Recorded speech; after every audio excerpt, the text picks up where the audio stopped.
reporting from the Red Cross regarding Syria, plus some sounds from the world of music.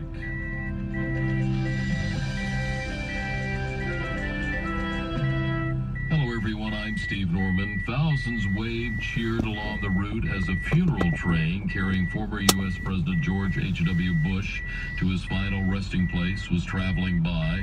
The scenes were reminiscent of a bygone era, following more of a somber tone of a funeral service at a Houston church where Mr. Bush's former Secretary of State and confidant for decades, James Baker, spoke.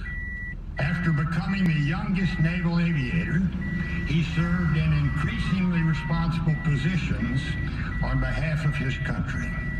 Congressman, ambassador to China and to the United Nations, director of the CIA, and vice president. Then, as history will faithfully record, he became one of our nation's finest presidents, and beyond any doubt, our nation's very best one-term president. For millions and millions across the globe, the world became a better place because George Bush occupied the White House for 4 years.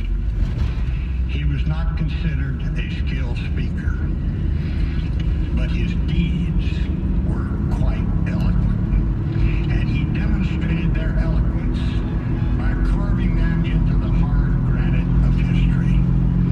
They expressed his moral character, and they reflected his decency, his boundless kindness and consideration of others, his determination always to do the right thing, and always to do that to the very best of his ability.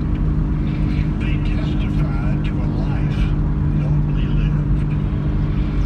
He possessed the classic virtues of our civilization and of his faith, the same virtues that express what is really best about this country.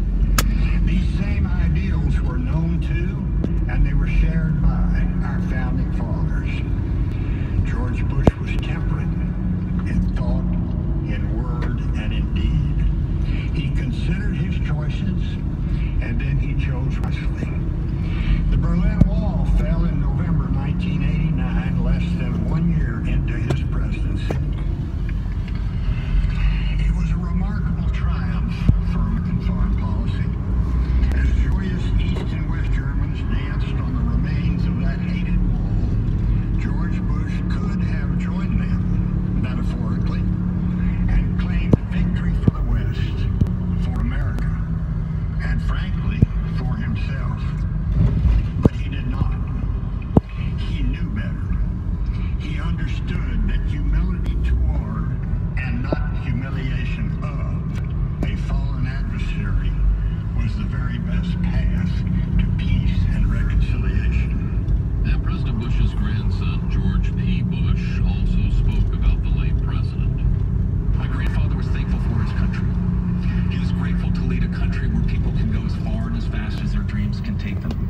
A place where individuals working alone or in groups can help the condition of their fellow man on a voluntary basis.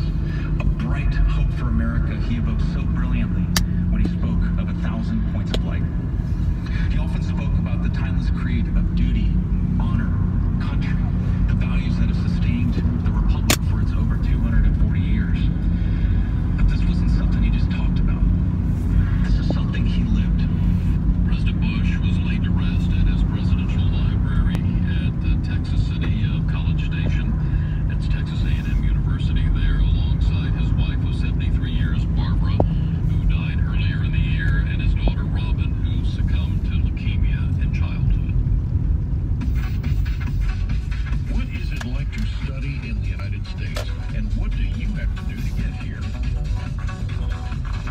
The Student Union is VOA's blog that follows students from all over the world as they face challenges and opportunities of studying at American universities. Log on at blogs.voanews.com/student-union.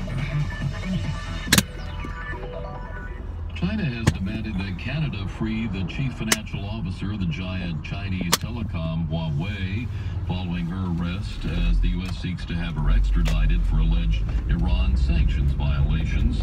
The arrest of Meng Wanzhou